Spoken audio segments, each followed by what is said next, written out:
నమస్తే రమగారు. నమస్తే జయ. రమగారు, అవసరమైనప్పుడు మనం ఖచ్చితంగా ఎదుటివారి సలహాలు, సూచనలు తీసుకుంటాం.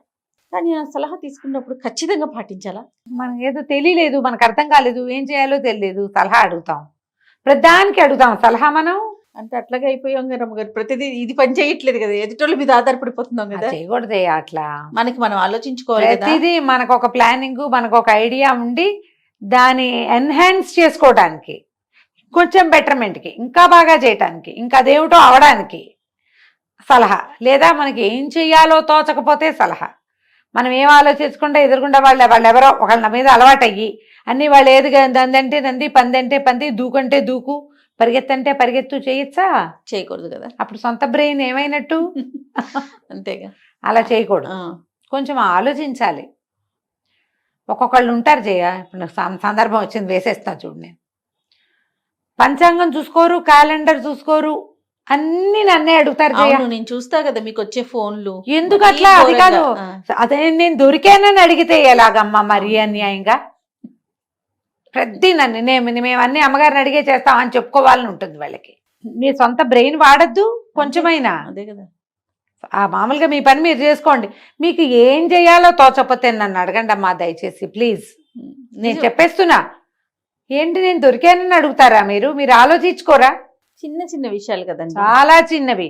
ఏదో తెలియకపోతే పోనీ మీ చుట్టుపక్కల ఎక్కడ అడగండి, నేను దొరికానని అన్ని నన్నే అడుగుతారు. అంత దొరికించుకోండి కాండమ్మా, నేను మెల్లిగా బ్లాక్ చేసేస్తా. ఇంకదే చేస్తా. పదే పదే వెంబడి పడుతున్నారనుకో, మామూలు విషయాలు కూడా. ఇప్పుడు ఏదో అర్థం కాలేదు, పెద్దవాళ్ళ సలహా కావాలంటే పోనీ అనుకో, ఏమీ లేదు అన్నా వద్దా అనమంటారా? అవి కూడా అడుగుతారు. మీ పంచాంగం, మీ క్యాలెండర్ మీరు వాడండి ఖచ్చితంగా. మీకు కుదరకపోతే అప్పుడు నన్ను అడగండి. ఎక్స్పర్ట్ అడ్వైజ్ అంటారు, ఒట్టి అడ్వైజ్ వద్దు. నా దగ్గర ఎక్స్పర్ట్ అడ్వైజే తీసుకోండి. సరే బాగా చెప్పేశాం. ఇప్పుడు కథ చెప్తాను. చెప్పండి. పూర్వం అంటే ఒక రాజుగారు ఉన్నారు. పర్వాలేదు, ఒక మాదిరి తెలివైన వాడే ఆయన. పాపం ఓ మంత్రి, మంచి రణసింగు అని పేరున్న బ్రహ్మాండమైన సైన్యాధిపతి, వీళ్ళంతా గట్టివాళ్లే ఉన్నారు ఆయనకి. ఒకసారి ఏమైందట, సరే కొన్ని రోజులు అయ్యాక రాజుగారికి వివాహమైంది. ఆ భార్య వచ్చేసరికి ఏమిటో కలిసి వచ్చేయట 5-6 విషయాలు. అందులోనూ ఆవిడ అలా ఎందుకండి ఇలా చేయండి అని ఏదైనా చెప్పినప్పుడు ఇలా చేస్తే ఆయనకి 2-3 కలిసి వచ్చినాయి. దాంతో ఆయన భార్య చాలా తెలివైందని ఆయన గట్టిగా చాలా నమ్మేవాడు. చాలా విషయాలకి భార్య ఏం చెప్తే అది చేసేసేవాడు. అప్పుడప్పుడు మంత్రి గారు ఏంటి నన్ను అడగడు, ఇటా ఆవిడ చెప్పిన మాట వింటాడు అనిపించేది. కానీ రాజుగారి ముందు అలా ఏమంటాం, ఆయన తన భార్య యొక్క తెలివితేటల పట్ల, ఆమె యొక్క గుడ్డు లెగ్గ పట్ల, గుడ్డు వెల్లు పట్ల చాలా ఉండేవి ఆయనకి. రాణిగారు చెప్పారండి ఆవిడకి తెలుసు అని. ఆవిడ ఏం చెప్పినా సరిగ్గానే చెప్తుంది, ఆవిడ ఏం చెప్తే అది అయిపోతుంది, ఆవిడ ఏం చెప్పినా కరెక్టే. ఇలాంటి భావాల్లోకి వచ్చారు చాలామంది వస్తారు కదా. సరే ఇలాగ అవుతుంటే ఏమైంది, ఒకసారి ఒక పెద్ద దొంగతనం జరిగిందట. జరిగేసరికల్లా సైనికులు వీళ్ళు ఆ దొంగతనం పట్టుకోవటానికి చాలా కష్టపడ్డారు దొంగల్ని. తీరా దొంగలు కొన్నాళ్ళకి దొరికారు. ఈ దొరికితే ఏమైంది, ఎలా దొరికారు అని జాడలు తీస్తే ఒక సామాన్యపు రోడ్డుకు వీధి కుక్క వల్ల ఆ దొంగలు దొరికారు. అది పట్టేసింది వాడిని. అది వాడిని పట్టుకోవటం వల్ల ఎందుకు ఈ కుక్క వీడి పట్ల ఇలా ప్రవర్తిస్తోంది అని వాడిని ఏవిరా అని 2 చెప్పకాయలు కొడితే నేనే దొంగతనం చేశానంటే ఒప్పేసుకున్నాడు వాడు. ఇప్పుడు క్రెడిట్ ఎవరిది? ఆల్ క్రెడిట్ గోస్ టు వీధి కుక్క. అంతేగా. అయితే ఇంటికి సభలో నుంచి వెళ్ళిపోయాక ఆయన అంతఃపురానికి వెళ్ళాక భార్యకి చెప్పాడు, ఒక వీధి కుక్క పట్టిందో, ఒక వీధి కుక్క పట్టిందంటే, ఏమిటంటే వీధి కుక్క పాటి చేయరా మన సైనికులు, ఎందుకు వీళ్ళందరికీ ఇంతంత జీతాలు భత్యాలను తీసి అవతల బారేంటి, 10 కుక్కలు పెంచుకుంటే పోతుంది అందావిడ. 2వ రోజు ఈయన హుటాహుటిన సభాభవనానికి వచ్చి, మంత్రి గారు మన సైనికులను తగ్గించేయండి, వీళ్ళకి బోళ్ళని జీతాలు భత్యాలు అవి ఇవి చాలా ఇస్తున్నాం, నెల తిరిగేసరికి చాలా ఖర్చు అయిపోతుంది. రాణిగారు కూడా అన్నారు, ఎందుకు వచ్చిందంటే సైనికుల్ని తగ్గించేయమన్నారు అనేసరికి మంత్రి గారు తెల్లబోయాడు. ఈ రణసింగు కూడా కాళ్ళు చేతులు వణికినాయి, ఏమిటి ఈయన గోలని. అదేమిటండి అలా తగ్గించేస్తే ఎట్లా కుదురుతుంది, చుట్టుపక్కల మనకి శత్రు దేశాలు చాలా ఉన్నాయి, యుద్ధానికి సైనిక బలం తగ్గిస్తే మనకి ఎంత అవస్థ, ఎంత కష్టం, ఎన్ని సమస్యలు వస్తాయి, అప్పుడేం చేస్తామండి అనేసరికల్లా ఏముంది, రాణిగారు దానికి ముందే చెప్పారు, 10 కుక్కలను పెంచుకుందాం మనం, కుక్కలే కాపాడతాయి అనేసరికి బుళ్ళు మండిపోయింది సైన్యాధ్యక్షుడికి. కుక్కలు కాపాడటం ఏంటండి అన్నాడు. అవునండి, మొన్న 2 లక్షల వరహాలు పోయినాయి. ఆ దొంగను ఎవరు పట్టారు మీరు చెప్పండి, మీరు పట్టించారా? కాదు, ఒక వీధి కుక్క పట్టించింది. కుక్కకున్న పాటి జోరు మన వాళ్ళకి లేదు. కుక్క పట్టుకున్నాక మన వాళ్ళు మాట్లాడి తెలుసుకున్నారు. అంటే కుక్క గ్రేటా మనవాడు గ్రేటా మీరు చెప్పండి? కుక్కే గ్రేట్ కదా. కాబట్టి ఇప్పుడు కుక్కలు పెంచుదాం, కుక్కల్ని పెంచండి, కుక్కల పెంపకందారులని హైర్ చేయండి. కుక్కలకి ట్రైనింగ్ ఇచ్చేవాడు, వాడికి అన్నం పెట్టేవాడు, వాడిని బయటికి తీసుకెళ్లేవాడు, వాడిని కాపాడేవాడు, వాళ్ళు కావాలి మనకి. సైనికులందరినీ తీసి అవతల పారేయండి అన్నారు. ఈయన అడిగాడు సర్వసైన్యాధ్యక్షుడు, మరి సైనికులు లేకపోతే నేనెందుకండి అన్నాడు. మీరు కూడా ఇంటికి వెళ్ళిపోండి అన్నాడు రాజు. మంత్రి గారు ఎటు మాట్లాడలేకపోయాడు. సైన్యాధ్యక్షుడు చూస్తే వాడు పళ్ళు పిండేస్తున్నాడు. ఏం చేసేస్తాడో. రాజు మీద ఏదైనా రివల్యూషన్ తేవాలంటే సర్వసైన్యం మొత్తం జనమంతా అతని చేతిలో ఉంటారు. అవునవును. ఈయన జాగ్రత్తగా ఊరుకోబోయా అంటుంటే ఊరుకోమంటారండి. నీకంటే కుక్క నయం అంటున్నాడు రాజు. మాకంటే కుక్కలు నయమైతే కుక్కల్ని పెంచుకోండి మీరు, మేము చేయం. మాకు మీ జీతాలక్కల బచ్చాలక్కల మొత్తం 1,00,000 సైన్యం తీసిపారేశారు. సైన్యాధ్యక్షుడు ఇంటికి వెళ్ళిపోయాడు. అక్కడి నుంచి ఇక వీధిలో ఎక్కడెక్కడి కుక్కల్ని చేర్చారు రాజస్థానంలో. మనుషులకి బోళ్ళు జీతాలు ఇవ్వాలి, భత్యాలు ఇవ్వాలి, పిఏలు, డిఏలు, ఎంఏలు, ఎఫ్ఏలు ఎన్ని ఇవ్వాలి? మరి వాటికి కుక్కలకి ఏమి ఇవ్వాలి? అన్నం పెడితే చాలు, అంతే. వేటకి తిండి, కొంత పోషణ, అంతే కదా. కుక్కను పోషిస్తే అది మన వెనకాల తిరుగుతుంది. ఒక సైనికుడు అయితే వాడికి ఇల్లు ఇవ్వాలి, వాడి ఆయుధాలకి పదును పెట్టించాలి మనమే, వాడికి కవచం గివచం మనమే ఇవ్వాలి, బల్లెం గిల్లెం మనమే ఇవ్వాలి, వాడి తిండి తిప్పలు, వాడికి దెబ్బలు తగిలితే దాని వైద్యం, వీటికేముంది? అవే నాలుగుతో నాకు సగం వైద్యం చేసుకుంటాయి. కుక్కలు పెంచేశారు. రాణిగారు చాలా సంతోషంగా ఉండేది. రాజ్యం అంతా కుక్కమయంగా మారింది. పై రాజ్యాల నుంచి కూడా కుక్కల్ని తెప్పించారు. అయిందా? 2 నెలలు గడిచేసరికి ఎక్కడి నుంచో ఒక యుద్ధ వేరి మోగింది. శత్రువులు ఎవరో వచ్చారు. మంత్రి గారు పరిగెత్తుకొచ్చాడు రాజుగారి దగ్గరికి. శత్రువులు మన మీదకి వస్తున్నారంటే ఉందిగా మన కుక్క సైన్యం, దించండి అన్నారు. కుక్కలన్నిటి తీసుకుపోయారు యుద్ధరంగానికి. వాళ్ళేం చేశారు అవతల వాళ్ళకి తెలుసు ఈ కుక్కలకి తియ్యటి రొట్టెలు ఇష్టం. ఒక్కొక్క కుక్కకి 3-4 రొట్టెలు చొప్పున పడేశారు. కుక్కలన్నీ రొట్టెలు తినేసి తోకాడిస్తూ ఎవరేం పెడితే కుక్క వాళ్ళకి తోకాడిస్తుంది. అంతే కదా. వాడు రాజుకు శత్రువు, కుక్కకు కాదుగా శత్రువు. పైగా డాగ్ ఫ్రెండ్లీని డాగ్స్ గుర్తుపడతాయి. నీకు అనుభవం ఉందా? కుక్క అంటే భయమా జయ? చాలా భయం. నాకు అస్సలు భయం లేదు జయ, అస్సలు భయం లేదు. మా ఇంట్లో బాగా వాకిట్లో కుక్కలు ఉండేవి. ఇంట్లో ఉన్నా వాకిట్లోనే ఉండేవి. అక్కయ్యలు అందరి దగ్గర కాదులే, 2-3 దగ్గర ఈ పొమేరియన్లు అవి ఇవి ఉండేవి. ముద్దు కుక్కలు ఉన్నాయి మా దగ్గర, పెద్ద కుక్కలు ఉండేవి చిన్నప్పుడు. మమ్మల్ని చూస్తే కుక్కలు తోకాడిస్తాయి. నాతోటి ఏమి శత్రుత్వాన్ని వహించవు, ఎందుకంటే నా భయం లేదు. కుక్కను చూసి నీవు బెదిరొచ్చింది అనుకో, నీ లోపల నుంచి ఒక ఎంజైమ్ వస్తుంది, అది వాసన వస్తుంది కుక్కకి. అవునా? భయపడితే తెలుస్తుంది దాన్ని. ఎవరింటికి వెళ్ళినా నేను షూట్ కోసం వెళ్తే ఫస్ట్ క్వశ్చన్ ఇదే, కుక్కుందా? అమ్మ కుక్కుంటే కొంచెం కట్టేయరా ప్లీజ్ అని. చాలా భయం. నాకు అసలు భయం లేదు. ఇప్పుడు డాగ్ ఫ్రెండ్లీ వాడిని కుక్క గుర్తుపడుతుంది. కుక్కకి తిండి పెట్టాలని కోరుకుంటుంది. నాకే అన్నం పెట్టేస్తాను, నేను పెరుగన్నం పెడతాను జయ, పాలు అన్నం పెడతాను. రాత్రిపూట ఎక్కువగా అన్నం మిగిలిందంటే అన్ని పాలు పోసి వాకిట్లో ఏదో ఒక బౌల్లో పెడతాం, ఏదో ఒక కుక్క తింటుంది. వీధి కుక్కలు చాలానే తిరుగుతాయి కదా, ఏం పెద్ద ఇంట్లోకి ఎత్తుకునే ముద్దు లేదు నాకు. అదే, కానీ కుక్కను చూస్తే ఒక సంతోషం, ఇష్టమే నాకు. వాకిళ్ళల్లో మా ఇంట్లో ఉండేవి. ఇక అట్లా అలవాటు అనమాట. అందరికీ ఉంటుంది ఇలాంటి అలవాటు. కుక్కకి అన్నం పెట్టే అలవాటు చాలా మందికి ఉంటుంది. ఎత్తుకుని ముద్దులాడే వ్యవహారం వేరనుకో, అంత లేదు, ఇది ఉందన్నమాట. అయితే ఈ అవతలవాడు డాగ్ ఫ్రెండ్లీ వాటికి తెలిసిపోయింది. శుభ్రంగా రొట్లన్నీ తినేసి పోయి అక్కడ కూర్చున్నాయి అవి. వీళ్ళు పిలిస్తే వస్తాయి, లేకపోతే రావు. అక్కడే తిరుగుతుంటే వాడే పెడతాడు ఇంకో 2 రొట్లు. ఏం చేయాలి ఇప్పుడు? మీ కుక్కలన్నీ వెళ్ళి అక్కడ కూర్చున్నాయండి అన్నారు. ఏం చేయాలో తెలియదు. వాళ్ళే కట్టేశారు శత్రు సైనికులు. ఊళ్ళోకి వచ్చేసారు. రాజుగారు నిర్ఘాంతపోయాడు. ఇప్పుడు ఏం చేయాలి? సైనికులు ఎక్కడి నుంచి వస్తారు అనగానే మంత్రి గారు అన్నారు, రాణిగారిని సలహా అడగండి, వారు చెప్తారు, వాళ్ళు అన్ని సలహాలు చెప్పగలరు, వారు చాలా సమర్థులు, రాణిగారికి తెలిసినంత ఎవరికీ తెలియదు. పైగా వారు వచ్చాక మీకు బాగా కలిసి వచ్చింది కూడాను, వెళ్ళి అడగండి అనేసరికి ఆవిడ దగ్గరికి వెళ్తే ఆవిడ అంది, సైన్యాధ్యక్షుడిని అడగాలండి, నన్ను అడిగితే యుద్ధం సలహా నేనెట్లా చెప్తాను? ఏదో మాట వరుసకి చెప్పా కుక్కలు తెచ్చుకోమని అంది. అయిపోయిందిగా. నేను పరిగెత్తుకుంటూ మళ్ళీ వెనక్కి వచ్చాడు. మన సైన్యాధ్యక్షుడు ఏడి అన్నాడు. ఎక్కడన్నాడు సైన్యాధ్యక్షుడు 2 నెలల క్రితం పీకేశారు ఆయన. అదే వాళ్ళు కాస్త ఊళ్ళోకి వచ్చేసారు శత్రువులు. రాజు లబో దిబో మంత్రి చేతులు పుచ్చుకున్నాడు. ఇంకెప్పుడు రాణిగారి సలహా అడగను, ఏదో ఒకటి చేసి ఈ గండం గట్టెక్కిచ్చు, మరొక్కసారి రాణిగారి సలహా అడగను. ఆవిడ చెప్పింది ఏది నేను చేయను అనగానే ఈయన ఏం చేశాడు, వేయలేసాడు. కుక్కలన్నీ పరిగెత్తుకొచ్చాయి. వాటిని తోలుకుంటూ వచ్చిన సర్వసైన్యాధ్యక్షుడు లోపలికి వచ్చాడు. మీకు తెలియజేయడానికి ఇంత చేయవలసి వచ్చింది ప్రభు, మన సైనికులే 2 నెలలుగా మీరు జీతం భత్యం ఇవ్వకపోయినా మంత్రి గారు పోషించారు వాళ్ళని సొంత ధనంతో అని చెప్పారు. రాజుగారికి బుద్ధి వచ్చింది. అందరికీ జీత భత్యాలు ఇచ్చి అది మంత్రి గారి డబ్బులు మంత్రి గారికి అప్పచెప్పి, ఇక రాణి గారిని మీరు అంతఃపుర వ్యవహారాలు చూసుకోండి, రాచరికపు వ్యవహారాల్లోకి రాకండి, మాకు సలహాలు అక్కర్లేదు, వీళ్ళు చెప్తారు అవి చెప్పడానికే వీళ్ళని పెట్టుకున్నామని ఆవిడకో దండం పెట్టి ఆ తర్వాత బుద్ధి తెచ్చుకున్నాడు. బాగుంది. సలహా ఎవరిని అడగాలో వారిని అడగాలి. అంతే. అప్పుడప్పుడు రేర్గా ర్యాండమ్ సలహా కూడా ఉపయోగపడచ్చు. అవును. అలాగని ఎవ్రీ టైము ర్యాండమ్ థింగ్కి వెళ్ళకూడదు. పిడికి బియ్యానికి ఒక మంత్రం కాదు. అంతే కథ కంచికి మన ఇంటికి. నమస్తే రమ్మగారు, చాలా బాగుంది. నమస్తే జయ. నమస్తే రమ్మగారు. నమస్తే జయ. రమ్మగారు, జానపద గాథలు చెప్పుకుంటూ ఉన్నాము, ఒకటి చెప్పండి. రాజుల కథలు చెప్తాం. మణిపుర రాజ్యానికి వీరసేనుడని ఒక రాజుగారు ఉండేవారట.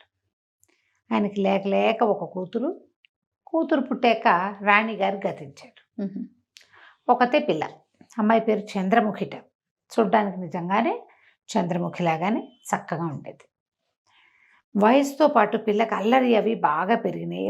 ఏకపుత్రికలకి ఇవి ఉంటాయి, తల్లి లేదు అందులో. ఎప్పటికీ వాళ్ళు పెద్దవాళ్ళు అవ్వరు, చిన్నపిల్లలుగానే ఉంటారు, ఆడకాయితనమే ఉంటుంది, తల్లి కూడా లేదు. దాంతో అమ్మాయిది ఆడిందాట పాడింది పాట. తండ్రికి కూతుళ్ళవేవి సాధారణంగా తండ్రులకు తప్పులుగా తోచవు, అని నచ్చుతూ ఉంటాయి.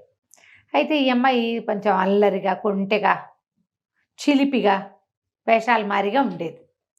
ఓ 17-18 సంవత్సరాల వయసు వచ్చేసరికి ఒంటరిగా చెలికత్తలతో కలిసి వెళ్ళిపోతూ ఉండటం, అక్కడికి వెళ్తాము ఇక్కడికి వెళ్తాము అడవికి వెళ్ళటం చేసేది. అయితే ఒకసారి వేటకి వెళ్తామని అడిగారు. రాజుగారు కాస్త ముందు వెనక ఆడాడు, కానీ ఇవి ఉన్న చెలికత్తల్లో గట్టివాళ్ళు ఉన్నారు, వేట అలవాటు ఉన్నవాళ్ళు, వేటగాళ్ల కుమార్తెలు ఇట్లా ఉండేసరికి పంపించాడు. పంపిస్తే ఏమైంది, అంతా అడవికి పోయారు. పొద్దునుంచి సాయంత్రానికి తిరిగి వచ్చేయాలి. చీకటి పడేసరికల్లా చిలికత్తలంతా తిరిగి వచ్చారు. లబో దిబోమంటూ యువరాణి ఎక్కడికో తప్పిపోయింది, మాకు కనపడలేదు అని చెప్పి తెగేడ్చుకుంటూ వచ్చారు చెలికెత్తలు అందరూ. ఆ అమ్మాయి ఒక్కతే మిస్ అయిపోయింది. అయ్యో. అయితే తెల్లవారేసరికల్లా యువరాణి వచ్చేసింది.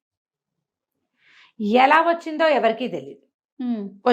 వచ్చింది ఇక లోపల ఉండిపోయింది. తెల్లవారిన తర్వాత చూసుకున్నారు, రా యువరాణి వచ్చేసింది, నేను తెల్లవారుజామునే వచ్చానంది. అప్పటి నుంచి కొంచెం ముభావంగా అయిపోయింది. ఆ తర్వాత ఈ అల్లరి, కొంటతనము, వేళాకోళాలు, జుట్టు పీకటాలు అన్నీ పోయినాయి. ఏడిపించేసేది అందరినీ, చిలకత్తల్ని వాళ్ళని చాలా అల్లరి చేసేది. కొంచెం నిశ్శబ్దంగా గంభీరంగా అయింది. పిల్ల కొంచెం ఆటపాటలు వెనకబట్టేసరికల్లా రాజుగారికి ఏమైంది, పిల్ల కొంచెం పెరిగింది, మెచ్యూరిటీ వచ్చింది అనుకున్నారు. సాయంత్రం వరకు ఏదో అందరితోటి ఉండేది. చీకటి పడుతూ ఉండగా నేను పడుకుంటా అని వెళ్ళిపోయేది, బయటకు వచ్చేది కాదు. తెల్లారేకే మళ్ళీ చెలికత్తెలు ఎవరిని తనతో ఉండనిచ్చేది కాదు. సరే కొంచెం వయసు వచ్చేసరికల్లా అట్లాగే ఆడపిల్లలు వాళ్ళతో వీళ్ళతో ఉండకుండా వాళ్ళ దారిని వాళ్ళు ఒంటరిగా ఆలోచించుకుంటూ ఉంటారు, ఇట్లాంటివేవో అనుకున్నారు. ఒక 6 నెలలు 8 నెలలు గడిచేసరికల్లా సరే అమ్మాయికి మెచ్యూరిటీ వచ్చేసింది, పెద్ద మనిషి అయిపోయింది, గంభీరంగా ఉండటము అవి వచ్చినాయి. అల్లరి చిల్లరితనం, అడవికి వెళ్తా, తోటకి వెళ్తా, అక్కడికి వెళ్తా, ఇక్కడికి వెళ్తా, నూతిలో దిగుతా, కొబ్బరి చెట్టు ఎక్కుతా, అన్నీ పోయినాయి కదా. పిల్ల కొంచెం కుదురుపడింది, వివాహం చేద్దాం అనుకున్నారు. సరే ఏం చేశారు, ఈ మన స్వయంవరం ప్రకటించారు. ఎందరో రాజకుమారులు వచ్చారు. అమ్మాయి నిశ్శబ్దంగా ఉంది, అలంకారం చేయించుకునేది, ఏదో కూర్చునేది, అంతే. సరే స్వయంవరం రోజున కూడా ఆ అమ్మాయి ఏమీ పెద్ద ఆసక్తికరంగా లేదు. ఓ దండ పుచ్చుకొని వచ్చింది, అట్లా చూసుకుంటూ వెళ్ళి ఎవరో ఒక రాజకుమారుడి మెడలో దండేసింది. అతనితోటి ఏమి, అతని మొహం చూసి గుణగణాలు విన్నదని కూడా వీళ్ళకి కనిపిస్తుంది. ఏమిటి ఇంత నిరాసక్తంగా ఉంది ఈ పిల్ల. స్వయంవరం పట్ల చాలా ఆసక్తిగా ఉండాలి, ప్రతి రాజకుమారుడి గురించి తెలుసుకోవాలి, ఓహో ఈ వీడు ఆ ఫోటోనే అని గుర్తు చేసుకోవాలి. పెద్దగా ఏమీ లేదు, నిరాసక్తగానే ఉంది. ఏదో పెళ్లి చేసుకుందామని దండేసినట్టుంది. ఈ వేసిన వాడెవడు, చక్రసేనుడు. ఇతను చేది రాజ్యపు యువరాజు. సరే ఈ పూట స్వయంవరం అయిపోయింది, చీకటి పడిపోతుంది, అమ్మాయి లోపలికి వెళ్ళిపోయింది. మర్నాడు ఉదయం విద్దు కూడా ఆ అమ్మాయి ఒక అంటి ముట్టంతనంగా కాసేపు కూర్చుని తలకాయ నొస్తుందని లేచి వెళ్ళిపోయింది. ఈ రాజకుమారుల వ్యవహారాలు పక్కపక్కన కూర్చోటాలు అవి ఉండవు కదా, కాస్త అట్ట ఎదురుగుండా కూర్చున్నారు. అమ్మాయి ముసుగు కూడా వేసుకుంది, బాగా కనపడలే, అలంకారాల్లో వాటిలలో అతనికి తెలియలే. కానీ ఈ అద్భుత సౌందర్యవతని చెప్పుకున్నారు బాగా అందరూ. అమ్మాయి చాలా అందగతే, మేము ఒకళ్ళిద్దరం ఫోటోలు చూసాం అన్నారు. అయితే బాగున్నట్టే, ఆకారం విగ్రహం అది కనపడుతోంది, పర్వాలేదు. మొహము కవళికలు నవ్వు మాట పలుకు చిలుకు ఏమీ లేవు. సరే అతను కూడా అర్థం కాలే, కానీలే ఏముంది మన ఇంటికి వస్తుంది కదా అని. అక్కడ ఏమిటి పెళ్ళిళ్ళు, వీళ్ళ పద్ధతి స్వయంవరం, రాకుమారుడు రాకుమార్తె పక్క పక్కన కూర్చుని పెళ్లి చేసుకోవటాలు లేవు అక్కడ. స్వయంవరమే పెళ్ళి. ఇప్పుడు వివాహపు తంతంతా ఈ చక్రసేనుడి కత్తితోటి ఆయన గారి చంద్రహాసాన్ని తీసి అక్కడ పెట్టి నేను వెళ్ళొస్తానండి అని తన దారిని తను వెళ్ళిపోయాడు. వీళ్ళు ఇక్కడ శాస్త్రోక్తంగా ముహూర్తం పెట్టించి లక్షణంగా పెళ్ళి కత్తికి బాచకం కట్టించి వివాహం జరిపించారు అన్ని తంతులు. తర్వాత ఇంకా కాపురానికి పంపేయటమే, అయిపోయింది పెళ్లి. ఈవిడితో బోల్డ్ అంత గుంపు చెలికత్తెలనిచ్చి చిన్నప్పటి నుంచి అమ్మాయికి సేవ చేసిన దాదులనిచ్చి ప్రయాణం చేయించి చేది రాజ్యానికి పంపారు. రాజ్యానికి చేరుకుంది రాకుమార్తె. సరే వెళ్ళిన తర్వాత అక్కడ కూడా యథావిధిగా ఏదో కామ్గా ఉంటుంది. ఉదయకాలం అంతా అందరితో ఉంటుంది, రాత్రి అయ్యేసరికి ఆవిడ ఒంటరిగానే ఉంటుంది. సరే ఇంకేముందిలే, ఎలాగో శుభముహూర్తం పెట్టిస్తామని ప్రథమ సమాగమం కోసం ఒక పెద్ద అంతఃపురం అలంకారం చేసి రాకుమార్తెను అందులో సాయంకాలమే ప్రవేశపెట్టారు. ఆవిడ అక్కడే ఉంది. చీకటి పడేసరికి రాజకుమారుడు వచ్చేసరికల్లా లోపలిగా తను చాలా అందగత్తె అని వినున్నాడు. పెళ్ళి ఒక 2-3 నెలలైంది, ఇప్పుడే వచ్చింది. ఆ సౌందర్యం చూడాలని ఇతను ఏం చేశాడు, దీపాలు అవి పెంచి కాస్త బాగా వెలిగేలాగా చేసి దీపం పుచ్చుకొని లోపల గదిలోకి వెళ్ళాడు. వెళ్తే అక్కడ రాకుమార్తె కనిపించలా. అంతా వెతికాడు, అర్థం కాలే, ఏమైంది రాకుమార్తెది ఏదంటే లోపలే ఉంది అన్నారు. 2-3 ఉన్నారు. ఇంతకుముందు ఇట్లా బయటికి వెళ్ళినట్టు కనపడిందండి అన్నారు. మాయమైపోయింది. ఇదేమిటి ఇట్లా మాయమైపోయింది? ఈవిడికి ఒక క్లోజ్ చెలికత్తుంది మాలతి, కొంచెం నిశ్శబ్దంగా ఉంటుంది కానీ పెళ్ళిట చెప్పకుండా వెళ్ళే రకం అమ్మాయి కాదండి. కాస్త కామ్గా ఉంది, ఇదివరకు అల్లరి చిల్లరగా ఉండేది, ఇప్పుడు చిలిపితనం తగ్గింది, బాగా పెద్ద తరహాగా ప్రవర్తిస్తూ అసలు నాకు తెలియకుండా అంతఃపురం అడుగు దాటు బయట పెట్టదు. పైగా మా ఊళ్ళో అయితే అన్నీ తెలుసు, మీ ఊళ్ళో మా పిల్లకేం తెలుసు? రాకుమార్తెకి ఏం తెలియదు కదా ఇక్కడ. ఎట్లా మాయమైంది అర్థం కాల. రాజు రాణి ఆశ్చర్యపోయారు. చిలికత్తలంతా లబలబలాడిపోతున్నారు, ఏం చెయ్యాలో తెలియలా. తండ్రికి ఏం చెప్పాలి, ఈ పిల్ల ఏమైపోయింది, మొదటి రాత్రి నాడు మిస్ అయిపోవటం ఏమిటి? వాళ్ళు గింజుకుంటున్నారు వాళ్ళలో వాళ్ళు, ఏం చెయ్యాలో తెలీదు. పరిమితమైన సైన్యమే వచ్చింది ఆవిడతోటి. వాళ్ళంతా ఏదో కుర్రాళ్ళు కానీ ఇట కొత్త రాజ్యంలో అటు ఇటు వెతకగలిగే సత్తా ఉన్న వాళ్ళు కాదు. ఈ చక్రసేనుడికి నేనే వెళ్ళి వెతుకుతాన్ని ఓ గుర్రం వేసుకుని వెళ్ళాడు. అంతఃపురం చుట్టుపక్కలంతా చూశాడు. కోట దాటి అట్లా అడవి వైపుకు వెళ్తుంటే ఒక ముసలమ్మ కనపడింది ఆయనకి. అవ్వ, ఒక రాజకుమార్తెని ఏమన్నా చూసావా, ఇట్లా మేలు ముసుకేసుకుంది, పువ్వులు జడి వేసింది అని అడిగితే, ఇటువైపు ఎవరో వెళ్ళారు చాలాసేపటి క్రితం, నేను చూడలేదు, నన్ను ఎక్కించుకో, నేను చూస్తాను, ఇద్దరం కలిసి వెతుకుతాం. గుర్రం ఎక్కించుకున్నాడు ఆ ముసలమ్మని. ఇద్దరు కలిసి బోల్డంత దూరం వెళ్ళారు. వెళ్ళిన తర్వాత ఇంకా అయిపోయింది, నా పని ఆయన పడుకుంటాను నేను. ఈయన కూడా కాసేపు పడుకుందాం అనుకున్నాడు. సరే ఏదో చెట్టు కింద ఆపాడు. చెట్టు కింద ఆ ముసలమ్మ చెట్టు కింద పడుకుంది, ఇతను చెట్టు కింద పడుకుంది. తెల్లారు లేస్తే ఆ ముసలమ్మ తనకి కనపడలే, ఎప్పుడో లేచి వెళ్ళిపోయి ఉంటుంది. సరే ఇతను తన ఊరు నుంచి బాగా దూరం వచ్చేసానని తెలిసింది చక్రసేనుడికి. కొద్దిగా ముందుకెళ్తే ఏవోదో ఒక గుడిసె లాంటిది ఉండి అక్కడ ఒక అమ్మాయి కనపడింది. ఈయనకి చక్కగా ఉంది లక్షణంగా. ఆ అమ్మాయి కనపడితే ఆ అమ్మాయిని అడిగేటి, ఒక ముసలమ్మ వచ్చిందా, రాత్రి నాతో పాటు వచ్చిందంటే, అవ్వ మా అవ్వే కావచ్చు, ఊళ్ళోకి వెళ్ళింది ఏవో తేవడానికి అన్నది. నువ్వెవరు ఏమిటన్నాడు. నా పేరు చెంప అని చెప్పింది. ఈ అబ్బాయి నేను సాయంకాలం అతని ఉద్దేశం ఏంటి, భార్యతో సరదాగా గడుపుదాం, రాత్రంతా వెతుకులాటలోనే ఉన్నాడు. ఈ అమ్మాయిని చూసి మోహపడ్డాడు. చాలాసేపు కబుర్లు చెప్పుకున్నాడు అక్కడే కూర్చొని. అమ్మాయి ఏం చేసింది, తినడానికి ఏవో 2 కాయలు పట్టుకొచ్చి ఇచ్చింది, నేను ఇక్కడే ఉంటాను, అప్పుడప్పుడు రమ్మంది. ఇతను ఇక అంతఃపురం అంతా వెనక్కి వెళ్ళిపోయాడు. అంతఃపురం అంతా వెతికారు, ఎక్కడా ఏమీ దొరకలేదు. రాకుమార్తె కనపడలా. ఈ సడన్గా ఇలా పెళ్లి కూతురు మిస్ అయిపోవటం అనగానే ఊళ్ళో రకరకాల మాటలు పడితే కోటలో కూడా ఏమిటేమిటో చెప్పుకునేవాళ్ళు. ఇతనికి అక్కడ విసుగు పుట్టే దొరికిందా దొరికిందా అని ప్రతి వాళ్ళు అడిగితే అవమానంగా ఉండేది. ఇక ఆ అమ్మాయి ఊసెత్తుకోకుండా రోజు గుర్రం వేసుకురావడం, ఈ చెంపతో కబుర్లు. ఆ ముసలమ్మ ఎప్పుడు కనపడేది కాదు అతనికి. అవ్వ ఊళ్ళోకి వెళ్ళింది, అవ్వ చెరులోకి వెళ్ళింది, అవ్వ బట్టలు ఉతకడానికి వెళ్ళింది, అవ్వ ఏదో చేయడానికి వెళ్ళింది. ఈ చెంపతోటి ఎవరు లేపడం, ఏకాంతం దొరికేసరికల్లా చల్లగా ఆ అమ్మాయితోటి స్పెండ్ చేయడం మొదలుపెట్టాడు ఇతను. కొద్ది నెలల తర్వాత రాజుగారికి ఏమనిపించిందా, పిల్లేమో మాయమైపోయింది, మణిపురానికి కబురు చేసేద్దాము, మనవాడికి ఇంకో పెళ్లి సంబంధం చూసి పెళ్లి చేసుకుందాం, ఇల్లు పట్టకుండా తిరుగుతున్నాడు పిల్లవాడని పెళ్లి సంబంధాలు చూద్దాం అనుకున్నారు. ఇతనికేమో ఈ చెంప కావాలి. సరే చెంపతోటి అన్నాడు, మన ఇద్దరం పెళ్లి చేసుకుందాము పట్టు. మా అమ్మ నాన్న చెప్తాంటే వద్దు వద్దు, మనం ఎలాగూ గాంధర్విధిని వివాహం చేసుకున్నాం, నాకేమో నెల తప్పింది, ఇప్పుడు వద్దు, మెల్లిగా చెప్తూ కానీ అని చెప్పింది. మెల్లిగా ఈ చెంపకి నెలలు ఎక్కుతున్నాయి. ఈ మణిపురం నుంచి వచ్చిన ఈ రాజకుమార్తె చంద్రముఖి తాలూకు చెలికత్తెలంతా ఇక్కడే ఉండిపోయారు, ఎవరిని పంపల వెనక్కి. ఏం చేస్తారు, సమాధానం చెప్పాలి కదా, అక్కడికి వెళ్ళి ఉండిపోయారు.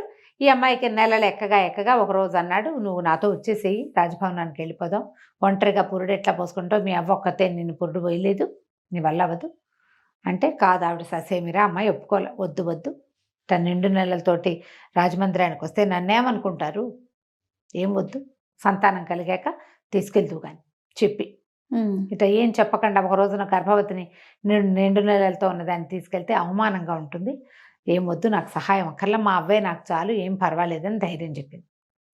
ఈ అబ్బాయి ఇంటికి వెళ్ళాడు. ఆ రోజు లేదు, మర్నాడు ఏదో ఇంట్లో రాజకార్యం ఆగాడు. ఆ రాత్రి అతనికి ఒక రకమైన భయం వేసింది. ఇవాళ కనేస్తుందేమో చెంప, సహాయం లేకుండా ఆ అడవిలో ఏమవుతుందోనని ఏం చేశాడు, చంద్రముఖి చెలికత్తెల్లో మాలతి ఉంది కదా, మాలతి నువ్వు నాతోటిరా, ఒకరికి సహాయం చేయాలని ఆ మాలతిని గుర్రం ఎక్కించి తీసుకొచ్చాడు. తీసుకొచ్చేసరికల్లా ఆ గుడిసె దాకా వెళ్ళేసరికి, చెంప ఎక్కడ ఉంటుందో అక్కడ గుడిసె దాకా వెళ్ళేసరికల్లా లోపల నుంచి ప్రసవ వేదన పడుతున్నట్టుగా మూలుగులు వినపడంగానే ఇతను అన్నాడు, బయటగా నుంచుని, మాలతి నువ్వు లోపలికి వెళ్ళి సహాయం చేయమ్మాయి అన్నాడు. ఆ మాలతి లోపలికి వెళ్ళి కేవ్వమని పెద్ద కేకేసి, ఇతను హడిలిపోయి ఏమిట్రా అని లోపలికి పరిగెత్తికెళ్ళి చూస్తే ఇంకేముంది, అక్కడ నిప్పులు పడుతోంది, చెంప కాదు ముసలమ్మ. ఏ అవ్వనైతే మొదట ఇతను చూశాడో ఆ ముసలమ్మ, సంవత్సరం నుంచి ఆవిడ కోసం చూస్తున్నాడు, ఎప్పుడు కనపడని ముసలమ్మ అక్కడ నిప్పులు పడుతుంది. ఇక కళ్ళు తిరిగిపోయినాయి అతనికి. అయ్యో అవ్వా, ఏమిటి నీకు ఈ గతి, చంపేది అన్నాడు. నువ్వు బయటికి వెళ్ళు, తర్వాత చెప్తాను అని చెప్పింది. బయటికి వెళ్ళిపోయాడు. ఇంతలో ఒక 5 నిమిషాలు 10 నిమిషాలు గట్టి నొప్పులు వచ్చి ఆవిడకి ప్రసవం అయిపోయి ఆ ముసలమ్మకి మగ పిల్లవాడు బయటపడ్డాడు. పిల్లవాడు బయటపడేసరికల్లా ఈ ముసలి రూపంలో ఉన్న ముసలావిడ చెంపగా మారిపోయింది, చెంపే అయిపోయింది. మాలతి తెల్లబోయింది. చంద్రముఖి నువ్వా అని కేకలు పెట్టేసరికి మళ్ళీ లోపలికి వచ్చాడు. ఏమిటమ్మా ఏం అరుస్తున్నావు, చంద్రముఖి ఏంటి ఇది చెంపనాడు. అయ్యో బాబు కాదండి, చంద్రముఖి మా రాకుమార్తె, 5వ ఏటి నుంచి కలిసి పెరిగాం, నేను గుర్తుపట్టలేనా, చెంపేమిటి, ఈ అడవిలో ఉండటం ఏమిటి తల్లి, నువ్వు ఇక్కడ పిల్లాన్ని గంటం ఏమిటి, ఆ ముసలి వికృతాకారం ఏమిటి, ఓహో లవలవలా ఏడ్చింది ఆ మాలతి.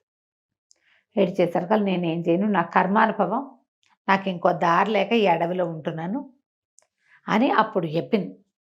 సంవత్సరం క్రితం వివాహానికి ముందు అడవికి వెళ్ళిన రోజున నేను అడవిలో తప్పిపోయినప్పుడు నాకు ఒక లేడి కనపడింది. అన్నిటినీ వేటాడుతూ ఉన్నాం కదా, ఆ లేడిని కొట్టబోయి ఆ లేడి పక్కన కూర్చుని ఉన్నటువంటి మునిని కొట్టాను నేను బాణంతో. ఆయన నీ ఆటకాయితనంతో యవ్వన మదంతో ఇలా చేసావు, ముసల్దాని వైపు మన చెప్పించాడు, మీరెవ్వరూ లేరు, నేను ఒక్కదాన్ని ఉన్నా. ఆయన ఎంతో బతిమలాడితే నీకు వివాహం అయ్యి కుమారుడు జన్మించాక నీకు అది పోతుంది, ప్రతిరోజు రాత్రిపూట నువ్వు ముసల్దాని అయిపోతావని చెప్పాడు.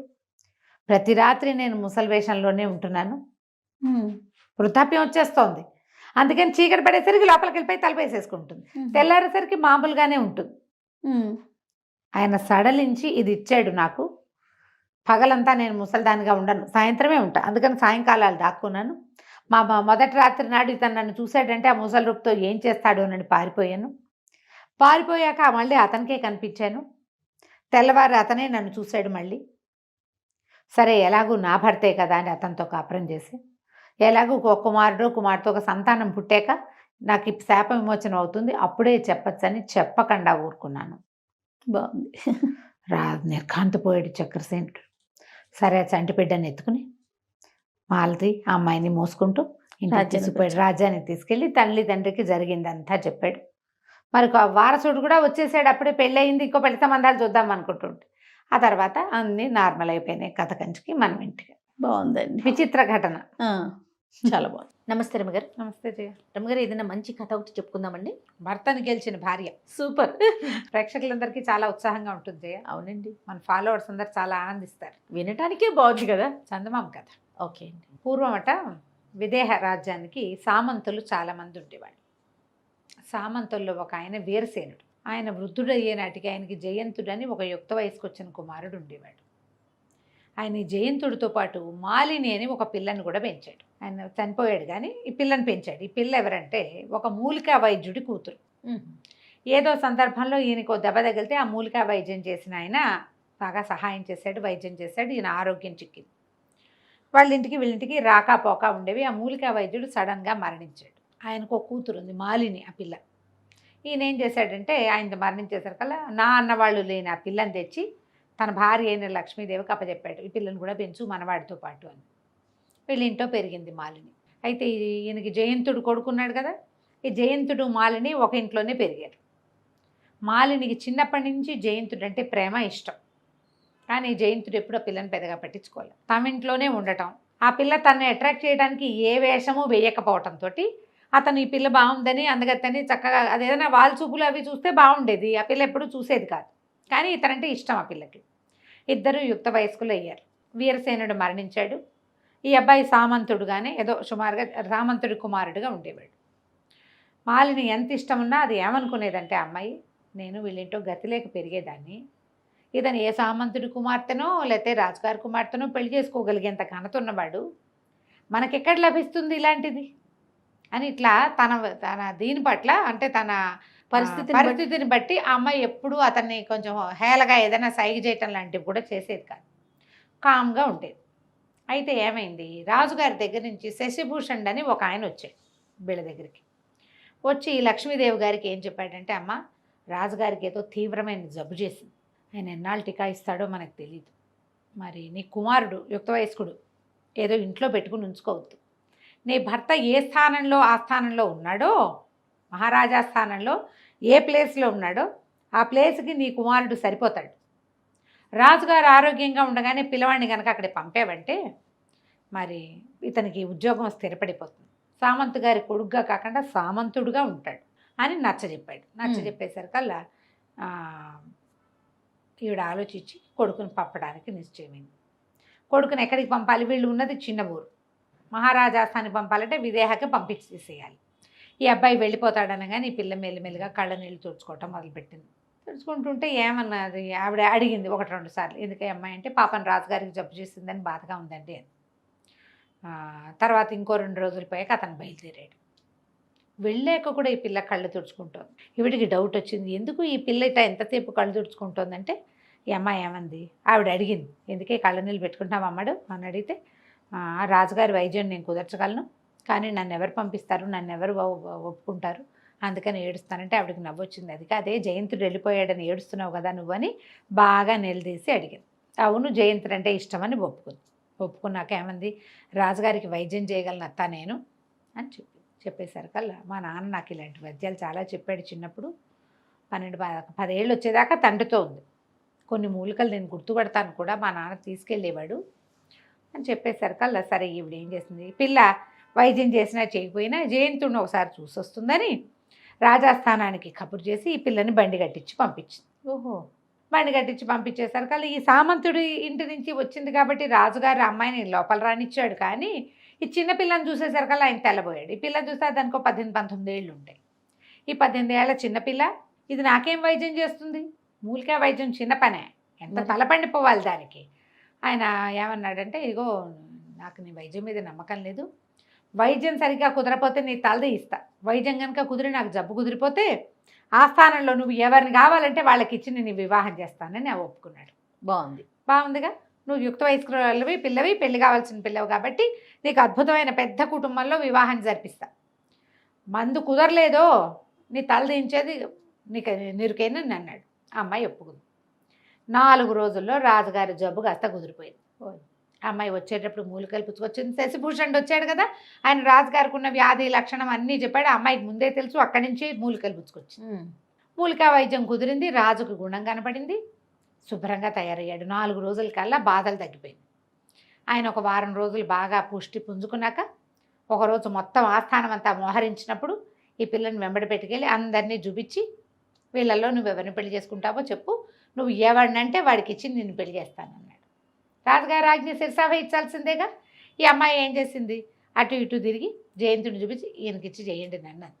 రాజుగారు నాడు జయంత ఈ పిల్లని పెళ్లి చేసుకో అన్నాడు. ఆ రంగాన్ని సర్రుమని లేచాడు జయంతుడు. దీన్ని ఏం చేసుకోవటం ఏంటండి, ఇది మా ఇంట్లో పెరిగింది, మా ఇల్లు కాపెట్టుకుని ఉన్న పిల్ల, ఇది కావాలని ఎత్తేసి నా మీద నన్ను పెళ్లి చేసుకోవడానికి పని చేసిందని పోట్లాడాడు. అనేసరికి ఈ పిల్ల అవమాన పడిపోయింది. సభలో అట్లా అంటే అవమానం కాదు మరి, మా ఇంట్లో ఎంగిల్ మెతుకులు తింది పెరిగింది ఇలాంటి మాటలు అంటే, అమ్మాయి తలదించుకుని వద్దులేండి, వివాహం వద్దు, పోనీలేండి, నన్ను ఊరు పంపించేసేయండి అది అనగానే రాజు అన్నాడు, హత్తేరి నేను అన్నమాట కాదంటావా, పెళ్ళైతే నువ్వు చేసుకుని తీరాల్సిందేనన్నాడు. జయంతుడు కొళ్ళు మండిపోయింది. ఇప్పుడు కాదంటే సామంతు ఉద్యోగం పోతుంది, అదే తల్లి ఏమంటుందో ఆలోచించుకుని సరేనన్నాడు. వివాహం జరిగిపోయింది. జరిగిపోయాక ఆ రోజు సాయంకాలం చెప్పాడు ఆయన, జయంతుడు ఏదో నన్ను పెళ్లి చేసుకుని సాధించాను అనుకుంటున్నావేమో, ఎప్పటికీ నువ్వు నా పెళ్ళానివి కాలేవు. రాజుగారి ముచ్చట కోసం పెళ్లి చేసుకున్నా కానీ నీతో కాపురం చేసే ఉత్సాహం నాకు లేదు. నువ్వెవరో నేనెవరో, ఎక్కడికి పోతావో పో అనేసరికి అలా పిల్లయ్యి అక్కడి నుంచి పిల్లేచాక వెళ్ళిపోయాడు. ఇల్లు వదిలిపెట్టి వెళ్ళేటప్పుడు ఉత్తరం ఏమని రాశాడంటే, నీవెప్పటికీ నా భార్యవి కాలేవు, నా ఉంగరం నీ చేతికి ఏనాడు వస్తుందో ఆనాటికి నువ్వు నా భార్య అనుకో, అది జన్మలో జరిగే పని కాదని ఊరు వదిలిపెట్టి వెళ్ళిపోయాడు. ఈ పిల్ల బేకమొహం వేసింది. ఇంతలో వాళ్ళ అమ్మ కూడా వచ్చిందిగా పెళ్ళికి. ఆవిడ ఎవరెవరో వీడు ఇంత పని చేశాడని పిల్లని బతిమలాడి ఏదో ఓదార్చింది. ఈ వెళ్ళిన జయంతుడు కాశీరాజు దగ్గర ఉద్యోగానికి చేరాడు. ఓహో, విదేహ నుంచి వెళ్ళిపోయాడు. సరే ఈ పిల్ల కూడా ఏం చేస్తుంది, ఇంకా నాకు ఇంట్లో ఉండబుద్ధి కావటం లేదు, ఎక్కడికైనా వెళ్తానని అమ్మాయి దేశాటనంకి మొదలుపెట్టింది. తీర్థయాత్రలు చేసేది, ఏదో కొంచెం డబ్బు ఇచ్చాడు రాజుగారు. అయితే వివాహం అప్పుడు రాజుగారు ఒక ఉంగరం ఇచ్చారు ఈ అమ్మాయికి. ఉంగరం ఇస్తే ఏమన్నారు, ఇంత పెద్ద ఉంగరం పెడుతున్నారు నాకని అన్నది. అనేసరికల్లా నీకు వద్దన్నప్పుడు నాకే ఇవ్వు అని అన్నాడు ఆయన. ఆయన వేలు ఉంగరం తన జబ్బు తగ్గించిన ప్రీతితోటి, నువ్వు నీకు వద్దనిపిస్తే ఇంకెవరికి ఇవ్వబోక నాకే ఇద్దుగానిలే అన్నాడు. సరే ఆ ఉంగరం పెట్టుకుంది వేలికి. ఆ అమ్మాయి కూడా దేశాటానికి బయలుదేరింది. క్రమంగా అటాటాటాట కాశీనగరానికి చేరింది. ఈ కాశీనగరంలో ఒక రాజకుటుంబానికి సంబంధించిన వాళ్ళు ఉన్నారు. ఆవిడ పేరు విమలాదేవి, భర్త లేడు. ఆవిడకి నీలవేణి అని ఒక కూతురు, పిల్ల బాగుంటుంది. ఈ జయంతుడు కాశీరాజ్యానికి వచ్చాక అతనికి దృష్టి ఈ నీలవేణి మీద పడింది. ఈ అమ్మాయిని వివాహం చేసుకుంటానని కబురు చేశాడు. చేస్తే వాళ్ళు ఇంకా ఒప్పుకోలే. వీళ్ళు చాలా సామాన్య కుటుంబీకులు, అవతానికి రాజకుటుంబమే కానీ ఆస్తి స్వాస్థ్యం ఉన్నవాళ్ళు కాదు. కానీ జయంతుడికి పెళ్ళయిందని, పెళ్ళి ఇష్టం లేక దేశాంతరాలకు వచ్చాడని ఒక వార్త ఉన్నది వాళ్ళకి తెలుసు. ఈవిడ ఈ అమ్మాయి మన మాలిని ఆ విమలాదేవి గారింటికి చేరింది. ఓకే, దేశాటం చేస్తూ తీర్థయాత్రలు చేసుకుంటూ వీళ్ళింటికి చేరేసరికల్లా సరే ఆవిడ ఒక సందర్భంలో చెప్పింది, ఈ పిల్లాడు ఒక అబ్బాయి అడుగుతున్నాడు, అతనికి వివాహం అయిందంటున్నారు, అది ఇది అనేసరికల్లా ఇవి బాగా ఆలోచించుకుని ఏం చేసింది, వాళ్ళకి నిజం చెప్పేసింది. నేనే అతని భార్యని, ఓ పని చేయండి, పిలిపించండి, ఈ అమ్మాయి మాట్లాడతాను, ఈ అమ్మాయితో మాట్లాడతానని అడుగుతున్నాడు. పిలిపించండి, నేను చెప్పినట్టుగా మాట్లాడితే చాలు, మీకు అనంతమైన సంపద మీ పరం చేస్తానని ఒప్పించుకుంటే సరే ఏం చేసింది, అతన్ని జయంతుడికి కబురు చేయించింది. జయంతుడు వచ్చి వీళ్ళతో మాట్లాడినప్పుడు సరే నీలవేణి పెళ్ళికి ఒప్పుకున్నట్టుగా ఒప్పుకుని ఏదైనా ఇవ్వమని ఏం చేసింది, తన ఉంగరమేమో అమ్మాయికి ఇచ్చింది. అమ్మాయికి ఇస్తే అమ్మాయి ఏం చేసింది, ఉంగరాలు మార్చుకుందాం మనం అని చెప్పేసి జయంతుడి ఉంగరాన్ని నీలవేణి తీసుకుంది. నీలవేణి దగ్గర ఉన్నటువంటి మాలినికి రాజుగారు ఇచ్చిన ఉంగరం ఉంది కదా, అది ఇతనికి ఇచ్చేసరికల్లా సరే వివాహం చేసుకుందాం అనుకున్నాం. ఇంతలో ఏమైంది, ఈ మాలిని చనిపోయినట్టుగా ఒక వార్త పుట్టించారు. ప్రయాగలో ఎక్కడో మాలిని మరణించిందని. సరే ఇతనేమనుకున్నాడు, మాలిని ఎలాగో మరణించింది, ఈ లోపల తల్లి ఉత్తరం రాసింది. ఉత్తరం రాసి మాలిని మరణించిందని వార్త వచ్చింది, మరి నువ్వు ఇంటికి వచ్చేసి అమ్మాయికి తిలోదకాలు అవి ఇవ్వాలి కదా, భార్య కదా అనేసరికల్లా ఇతను బయలుదేరాడు. తను బయలుదేరి తల్లి దగ్గర మరి వివాహం చేసుకోవాలని అమ్మ దగ్గరికి వెళ్ళాలి, వాళ్ళని కూడా రమ్మన్నాడు. విమలాదేవిని నీలవేణిని కూడా రమ్మన్నాడు, వాళ్ళతో పాటు మాలిని కూడా బయలుదేరి. ఇంతలో ఏమైంది, ఈవిని చూడ్డానికి లక్ష్మీదేవిని చూసి చాన్నాళ్ళయిందని రాజుగారు ఆ ప్రాంతం వైపుకి ఎటో విడిది చేయడానికి వెళ్తూ రాజుగారు శశిభూషణుడు ఇద్దరు కలిసి ఈ లక్ష్మీదేవి గారి దగ్గరికి వెళ్ళారు, జయంతుడు వాళ్ళ అమ్మ దగ్గర. అదే సమయానికి ఇతను వచ్చాడు. వచ్చేసరికల్లా మాలిని ఎలా ఉంది ఏమిటి అని రాజుగారు అడిగేసరికల్లా మాలిని చనిపోయిందన్న వార్త చెప్తే ఆయన చాలా బాధపడ్డాడు. అయ్యో నాకు వైద్యం చేసింది, ఎంత చక్కటి పిల్ల, జయంతుడికి ప్రాప్తం లేకపోయిందంటే శశిభూషణుడు అన్నాడు, జయంతుడు ఎట్లాంటి దురదృష్టవంతుడు, రాజు మాట నిలబెట్టలా, తల్లి మాట నిలబెట్టలా, భార్యని పోగొట్టుకున్నాడు. సరే ఈ మాటల సందర్భంలో ఈయన జయంతుడికి వేలుకున్న తన ఉంగరాన్ని చూశాడు రాజుగారు. ఆయనకి ఏం డౌట్ వచ్చింది, మాలిని చనిపోవటం ఏంటి, జయంతుడే దాన్ని చంపేశాడు. ఆ పిల్ల వేలికి నేను ఇచ్చిన ఉంగరం ఉంది. అమ్మాయి ఏం చెప్పింది, నా ఉంగరాన్ని మళ్ళీ మీకే ఇస్తానది, నేను పెట్టుకోలేకపోతే మీకే ఇస్తానది. నా దగ్గరికి రావాల్సిన ఉంగరం జయంతుడి వేలికి ఎలా వచ్చింది, జయంతుడి వేలికి ఎలా వచ్చింది అనేసరికల్లా వెంటనే జయంత చెప్పు, నిజం చెప్పు, నువ్వు మాలిని నువ్వు నా ప్రాణదాత, ఆ పిల్లని నువ్వు చంపేసి ఉంటావు, ఈ ఉంగరం నీ దగ్గరికి ఎలా వచ్చిందని చెడామడ అరిచాడు ఆయన. అరిస్తే ఇతను పెళ్లి సంబంధం మాట చెప్పకుండా ఎవరో ఒక అమ్మాయి ఎక్కడికో వెళ్తూ నా మీద విసిరేసిందండి నువ్వు కట్టు కథ ఏదో చెప్పబోయాడు. చెప్పినా రాజు నమ్మల. ఈ వీడే ఆ మాలిని ఏలుకోవటం ఇష్టం లేక ఆ పిల్లని చంపేసి ఉంటాడు, అందుకే దాని వేలు ఉంగరం వీడి దగ్గరికి వచ్చింది, లేకపోతే ఎట్టా వస్తుంది నీ దగ్గరికి. అది ఇంతలో ఏమైంది, ఆ సుభద్రాదేవి మన విమలాదేవిను కూతురు ఈవిడ అమ్మాయి నీలవేణి వచ్చారు. వచ్చేసరికల్లా మాట్లాడుకుంటే ఇతను ఈ అమ్మాయిని నేను వివాహం చేసుకోదలుచుకున్నానని చెప్పాడు.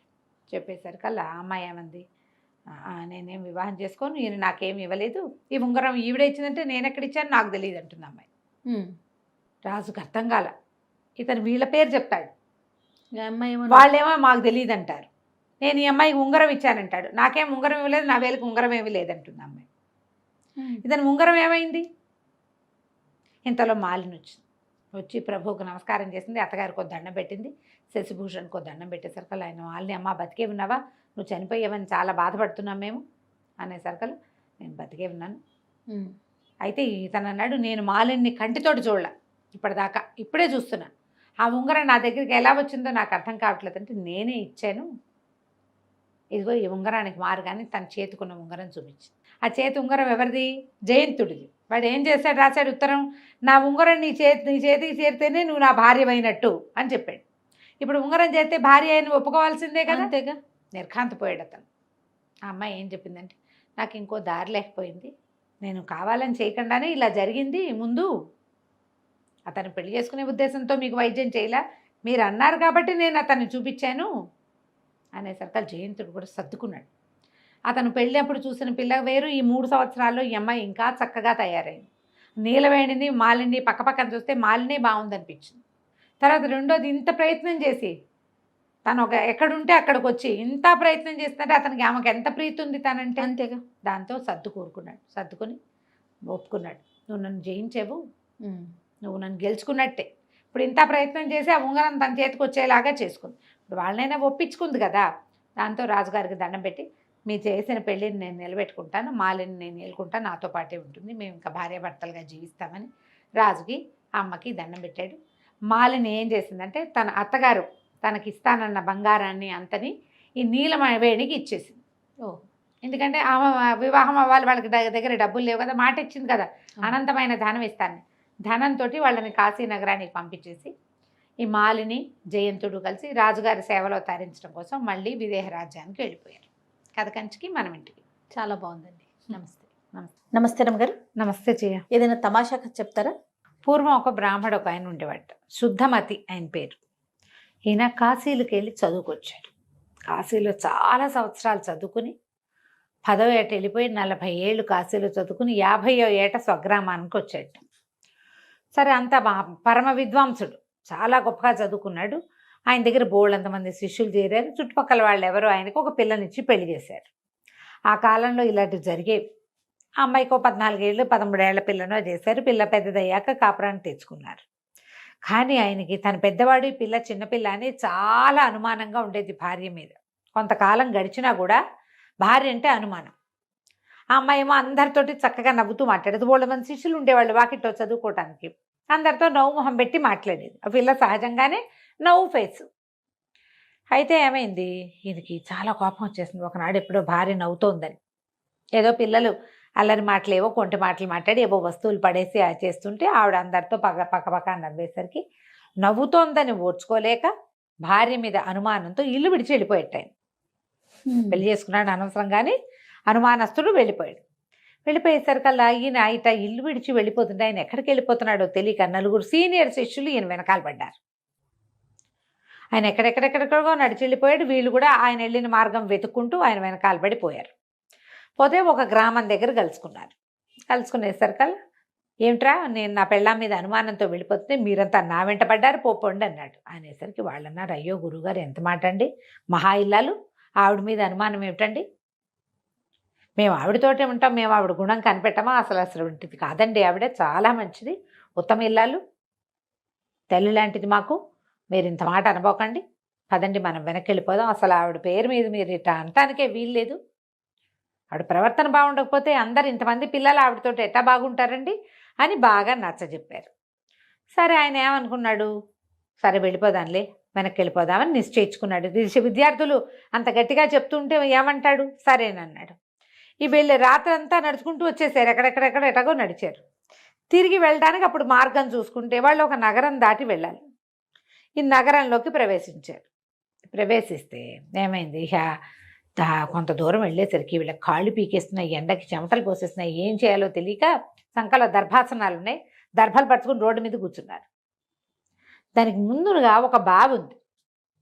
ఆ బావిలోంచి నీళ్లు తోడి తెచ్చుకుంటున్న ఒక శ్రోత్రియ బ్రాహ్మణ స్త్రీ ఒక ఆవిడ, ఎవరండి మీరు అనేసరికల్లా మేము బాటసార్లమమ్మా అన్నాడు. మీరేం బాటసార్లు అంతే అని 2 అడుగులు. అయితే పరదేశులమమ్మ అన్నాడు. మీరు పరదేశులు కాకేనాయనా భలే చెప్పారు అని వెళ్ళిపోయింది. అదేంటి మనం బాటసార్లు కాదు పరదేశులు కాదా అంటే మనం ఎవరం అని వీళ్ళు ఆలోచించారు. ఆవిడ బిందెని ఇంట్లో నీళ్ళు పోసి వచ్చేసి మళ్ళీ బిందె పుచ్చుకొచ్చింది. అయితే అమ్మ మేము మార్గస్థులం అన్నారు. అనేసరికి మీరు మార్గస్థులు ఎటా అవుతారు, మీరు మార్గస్థులు కాదు అని మంచినీళ్ళకి వెళ్ళిపోయింది. అర్థం కాల. అంటే మనం బాటసార్లం కాదు, పరదేశులం కాదు, మార్గస్థులము కాదు, మనం ఎవరం, మనకు మూఢత్వం మనకేం తెలియదని ఆవిడ మంచినీళ్ళు బిందె పుచ్చుకొని మళ్ళీ వస్తుంటే మేము పరమ మూఢులమమ్మా అన్నారు. మీరు మూఢులు కాకేనాయన, మీరేం మూఢులు కాదు అని అనగానే వీళ్ళకి అనిపించింది, అయ్యో బాబోయ్ ఇంత చదువుకున్నావు, గురువుగారు మరీ పెద్ద గొప్ప చదువు ఉన్నది, మన గురువుగారికి తెలీదు, మనకి తెలీదు, ఈ అమ్మగారికి ఏదో చాలా బాగా తెలుసు, ఈవిడితోటి చదివేదనే చదివించుకోవాలి, మేమెవరో చెప్పమమ్మా అన్నారు. అనేసరికి ఆవిడది బాబు పొద్దెక్కిపోయింది, మా ఇంటికి వచ్చి వంట చేసుకుని తినండి, చెబుతాను మీరెవరో చెప్తాను అనగానే సరే వీళ్ళు ఏం చేశారు, అమ్మయ్య బతుకు జీవుడు అనుకున్న ఎండలో చెమటలు విసురుకుంటారు, ఎండగా ఉంది, పొద్దున పూట 10 గంటల వేళ ఎండ ఉండదు, మొహాలు మాడిపోతున్నాయి. సరే మా 5గురు లేచి సరే వాళ్ళ ఇంటికి వెళ్ళారు. ఆవిడ ఏం చేస్తుంది, ఇట్లా అతిథులు అవి వాళ్ళు వచ్చినప్పుడు వండుకోవడానికి వీళ్ళ వంటిని అనుకుని ఇంకో పెద్ద వంటిల్లు ఉంది బయట వాళ్ళు వండుకునేందుకు, ఈవిడ మడి ఆవిడది, వాళ్ళ మడి వాళ్ళది. పెరట్లో బావి చూపించింది, ఆయన అదిగో వంటిల్లు సామాన్లు అవి ఉన్నాయి, వంట చేసుకోండి అంతే. ఈవిడ భర్త రాజుగారికి పురాణం చెప్పే పండితుడు, రోజు పురాణం చదువుతాడు, రాజుగారి పురాణాలు అవి వింటారు పొద్దుటి పూట. పరమ అనుమానం వాడు, భార్య అంటే చిన్న అనుమానం కాదు ఆయనకి.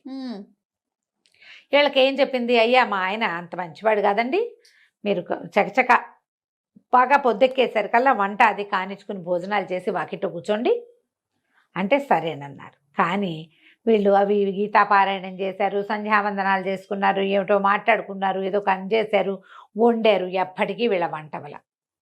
ఈ లోపల ఆవిడ వంట అయిపోయింది, ఆయన రాని వచ్చాడు. ఆయన అప్పుడే గురువుగారు రామాయణం చెప్పి భారతము నడిచి ఇంటికి వచ్చి చూసేసరికల్లా ఏముంది, వంటింటో ఎవరో మగవాళ్ళు తిరుగుతుంటే గబగబా యువతల వైపు నుంచి ఆ వంటింటి గడి పెట్టేసి తాళం పెట్టి పరిగెత్తుకుంటూ మళ్ళీ రాజుగారి దగ్గరికి వెళ్ళిపోయాడు.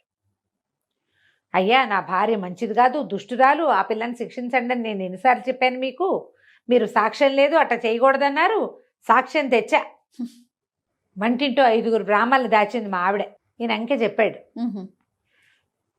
మరి చూడండి కావాలంటే రాజుగారు కంగారు పడ్డారు, ఇదే మాట, పదండి చూద్దామన్నారు. రాజుగారు పండితుడు ఇద్దరు పురాణ ప్రవచనకర్త ఇద్దరు కలిసి వచ్చారు. వచ్చేసరికల్లా ఈవిడ దండం పెట్టింది, తలుపు తీశారు. తలుపు తీసి చూస్తే ఏముంది, విభూతి పిటికట్లు పెట్టుకుని బ్రహ్మాండంగా గోచీలు పెట్టుకుని వంట వండుకుంటున్న బ్రాహ్మణులు కనపడ్డారు. ఈయన బిక్క నిర్కాంతిపోయాడు, ఎవరో ఏమిటో అనుకుంటే వీళ్ళు విభూతి కట్లు పెట్టుకున్నారు శుభ్రంగా, ఏమిటో మంత్రాలు చదువుకుంటూ అన్నం వండుకుంటుంటే వాళ్ళని ఏమనాలో తెలియలే. ఎవరండి మీరు అని అడిగాడు. అదే బాబు తెలియక ఈవిడ వెనకాల వచ్చాము అన్నాడు శుద్ధమతి గారు. ఏమిటండి అన్నాడు. రాజుగారికి అర్థం కాలే. అవునండి, మేము ఎక్కడి నుంచో వచ్చాము, మా ఊరు వెళ్ళబోతున్నాము, అక్కడ కూర్చున్నాము, కూర్చుంటే మేము మార్గస్థలం అంటే మీరు మార్గస్థులు కాదంటుంది, పరదేశులం అంటే పరదేశులు కాదంటుంది, బాటసారులు అంటే బాటసారులు కాదంటుంది, యాత్రికులు ఉన్నారు, బాటసారులు యాత్రికులు ఏది కాదంది. ఏది కాదంది, మూఢులం అంటే మూఢులం కూడా కాదంటోంది. అందుకని ఆవిడ పండితురాలు ఏదో మాట చెప్తుంది కదా, ఈ లోపల ఎండను పడి వచ్చామని అన్నం వండుకుని తినమంటే అన్నం వండుకుంటున్నామండి అన్నాడు. అనగానే రాజుకి ఈ పండితుడు చెప్పిన మాట ఇక్కడ వర్కౌట్ కావట్లా, ఇదేదో ఇంకో వేరే వ్యవహారం ఉంది. అక్కడి నుంచి బ్రాహ్మణ ఆవిడ్ని పిలిచా, దండం పెట్టాడమ్మా, వీళ్ళని మార్గస్థులు కాదని ఎందుకన్నావమ్మా? మార్గస్థులైతే దారి మధ్యలో కూర్చుంటారా అండి ఎవరైనా? వీళ్ళు దారి మధ్యలో దర్భలు వేసుకుని కూర్చున్నారు. మార్గంలో నడిచిపోయే వాళ్ళు నడిచిపోతారు, దారిలో కూర్చున్న వాళ్ళని మార్గస్థులని ఎలా అంటాం? పాయింట్. నువ్వు పరదేశులు కాదని అన్నావేంటమ్మా, వీళ్ళది ఊరు కాదు కదా అని.